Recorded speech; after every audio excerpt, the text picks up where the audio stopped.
Welcome friends, मैं हूं प्रदीप कौशिक। स्वागत करता हूं आप सभी का मेरे यूट्यूब चैनल पर। हमारा आज का सब्जेक्ट है डेटा स्ट्रक्चर और हमारा टॉपिक है रिकर्शन। फ्रेंड्स, रिकर्शन को डिस्कस करने से पहले मैं डिस्कस करना चाहूँगा मल्टीपल एग्जीक्यूशन।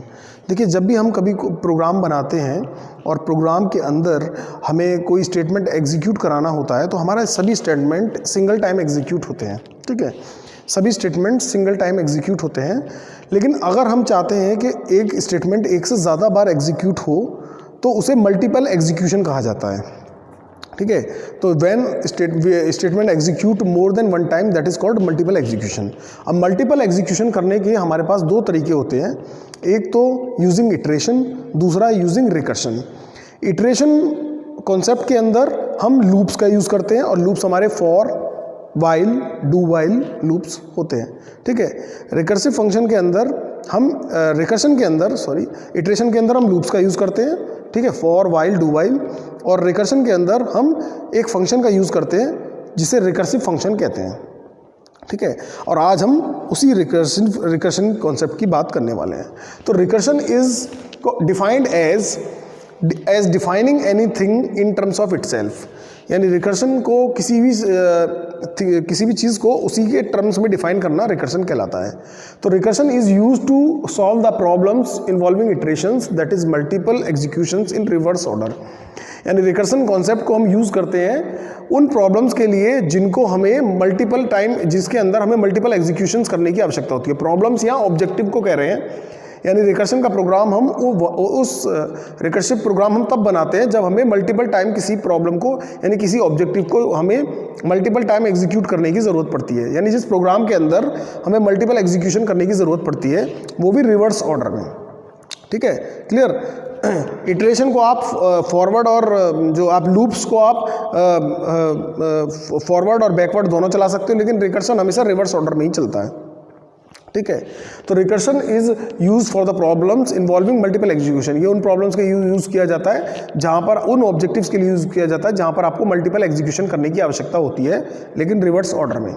ठीक है, कुछ प्रॉब्लम्स ऐसी होती हैं जिनका सॉल्यूशन आपको इटरेशन रिकर्शन दोनों से मिल सकता है, लेकिन कुछ प्रॉब्लम ऐसी होती हैं जिनका सॉल्यूशन केवल आपको रिकर्शन से ही मिल सकता है। ठीक है, जो कि कॉम्प्लेक्स प्रॉब्लम्स होती हैं। ठीक है, अब recursion is an alternative to iteration. जैसा कि मैंने आपको कहा था कि मल्टीपल एग्जीक्यूशन करने के दो तरीके हैं, उसमें एक अल्टरनेटिव आपका रिकर्शन है। ठीक है, recursion is an alternative to iteration in making a function execute repeatedly. यानी इटरेशन के अंदर तो हम लूप्स का यूज़ करते हैं और रिकर्शन हमारा अल्टरनेटिव है इटरेशन का।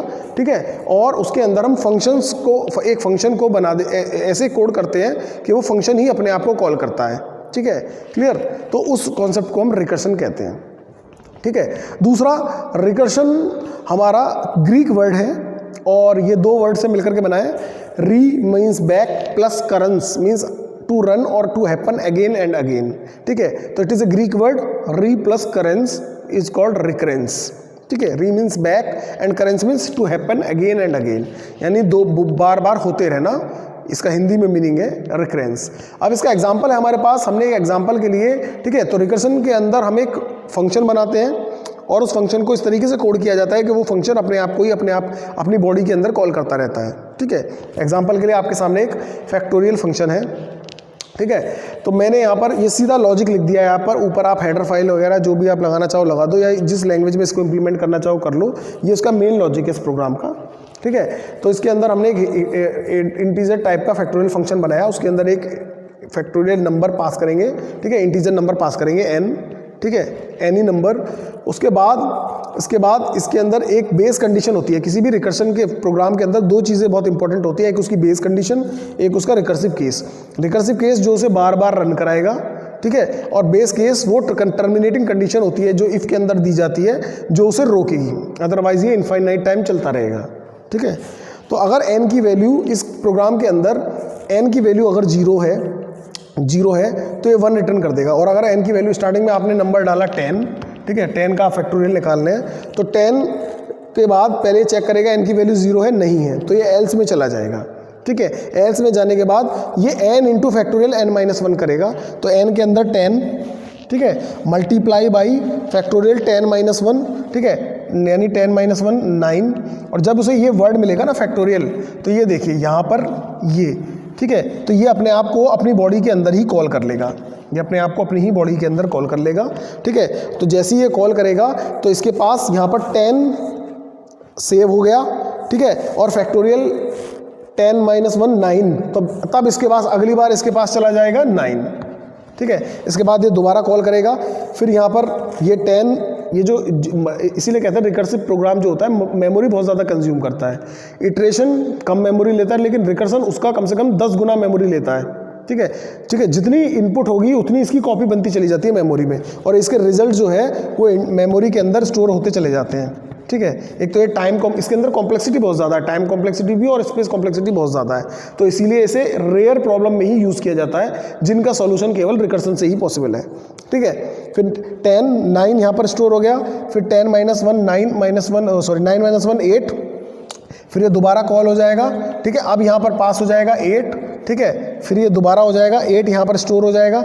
इस तरीके से ये इसके रिजल्ट स्टोर होते चले जाएंगे, और जब ये घटते घटते 7 6 5 4 3 2 1, जब ये 1 पे आ जाएगा फिर ये दोबारा कॉल करेगा और यहाँ पर 1 आएगा, ठीक है, क्लियर। तो ये फिर 1 को दोबारा ये कॉल हो जाएगा, ये चल जाएगा, फिर चलेगा ये, तो ये अगली बार इसके अंदर 1 2 बार आएगा, ठीक है, 1 2 बार आएगा, तो 1 - 1 0, अब हो जाएगा 1 - 1 0, ठीक है। तो जब यहाँ 0 हो जाएगा, ठीक है, तो 1, ये जो रिजल्ट आएगा 1 का 2 बार आएगा, ठीक है, तो 1 - 1 0, तब इसको 0 पास होगा।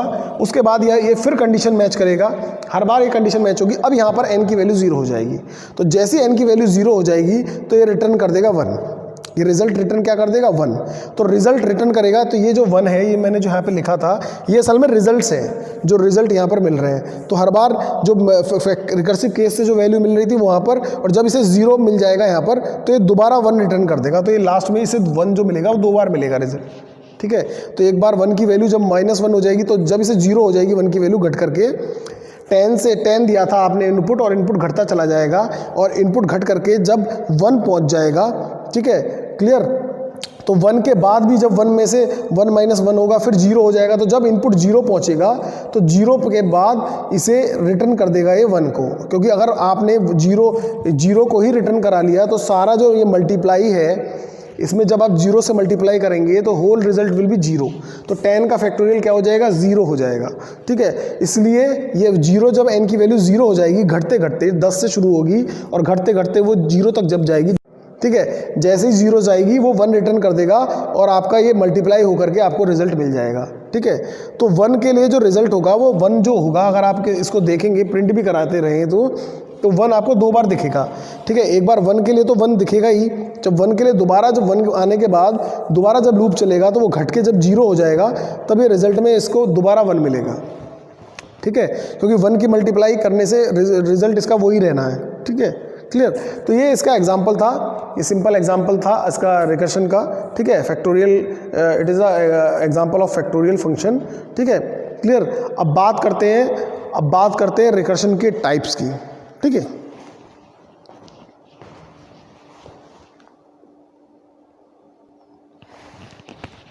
ठीक है, तो अब बात करते हैं रिकर्शन के टाइप्स की, ठीक है। तो first type is direct recursion and second type is indirect recursion. तो अब रिकर्शन के टाइप्स की बात करते हैं। तो रिकर्शन को 2 टाइप्स में डिवाइड किया जाता है, डायरेक्ट और इनडायरेक्ट। जब एक फंक्शन को, देखिए ये डायरेक्ट रिकर्शन का एग्जांपल है, ठीक है, जो हमने अभी एग्जांपल लिया फैबोनीची सीरीज वाला, वो भी हमारा डायरेक्ट रिकर्शन का ही टाइप एग्जांपल था। इस एग्जांपल के अंदर हमने एक हेलो फंक्शन है, उसको उसकी की बॉडी के अंदर कॉल कराया है। जब आप एक फंक्शन को उसी फंक्शन की बॉडी में कॉल कराते हैं, तो आप जानते हैं, जैसा कि आप जानते हैं, रिकर्शन के अंदर आप फंक्शन को ही यूज़ करते हैं और फंक्शन को इस तरीके से कोड करते हैं कि वो अपने आप को अपनी बॉडी में कॉल करता रहता है, ठीक है। इस पार्ट को बॉडी कहते हैं, ठीक है। तो जब आपने हेलो नाम का फंक्शन बनाया, इसको एग्जांपल के लिए मैंने पूरा कोड नहीं लिखा, एग्जांपल के लिए इस हेलो फंक्शन को ही आपने इसी की बॉडी में कॉल करा दिया, जैसे आपने अभी फैबोनीची में भी किया था, सॉरी फैक्टोरियल के अंदर भी किया था, माफ़ कीजिएगा, फैक्टोरियल निकालने वाले फैक्टोरियल प्रोग्राम के अंदर भी आपने यही किया था, ठीक है। तो हेलो को हेलो की बॉडी के अंदर कॉल करा रहे हैं, तो इस प्रकार के एग्जाम्पल आपके डायरेक्ट रिकर्शन कहलाते हैं, ठीक है। एक एग्जाम्पल होता है, एक टाइप होता है रिकर्शन का, second type is indirect recursion. तो इनडायरेक्ट रिकर्शन के अंदर इनडायरेक्ट रिकर्शन के अंदर आप एक फंक्शन की बॉडी में किसी दूसरे फंक्शन को कॉल कराते हो, ठीक है। तो जब ये फंक्शन एग्जीक्यूट होगा तो इसे यहाँ पर कीवर्ड मिलेगा बाय, तो जैसे इसे बाय मिलेगा तो ये बाय को कॉल करेगा, ठीक है। इसे यहाँ पर ये आइडेंटिफायर मिलेगा बाय और ये बाय को कॉल करेगा। तो जैसे ये बाय को कॉल करना शुरू करेगा, इसे यहाँ पर मिलेगा हेलो, तो ये हेलो को कॉल करना शुरू करेगा, ठीक है। तो ये इनडायरेक्ट रिकर्शन कहलाता है, ठीक है। क्लियर। एक फंक्शन को दूसरे फंक्शन की बॉडी के अंदर कॉल कराया, दूसरे फंक्शन को दूसरे फंक्शन की बॉडी के अंदर पहले फंक्शन को कॉल करा लिया, पहले फंक्शन के अंदर दूसरे फंक्शन को कॉल कराया, दूसरे फंक्शन के अंदर पहले फंक्शन को कॉल करा लिया। तो ये इनडायरेक्ट रिकर्शन कहलाता है, ठीक है। तो ये दो ही टाइप का होता है रिकर्शन, डायरेक्ट एंड इनडायरेक्ट, ठीक है। अभी जो हमने प्रोग्राम एग्जाम्पल किया फैक्टोरियल का, वो हमारा टाइप था, वो जो अभी हमने एग्जांपल किया फैक्टोरियल का, वो हमारा टाइप था डायरेक्ट रिकर्शन, ठीक है। आई होप आपको मेरा वीडियो पसंद आया होगा, और अगर आपको मेरा वीडियो पसंद आया प्लीज़ मेरे चैनल को लाइक कीजिए, मेरे वीडियोज़ को शेयर कीजिए। Thank you.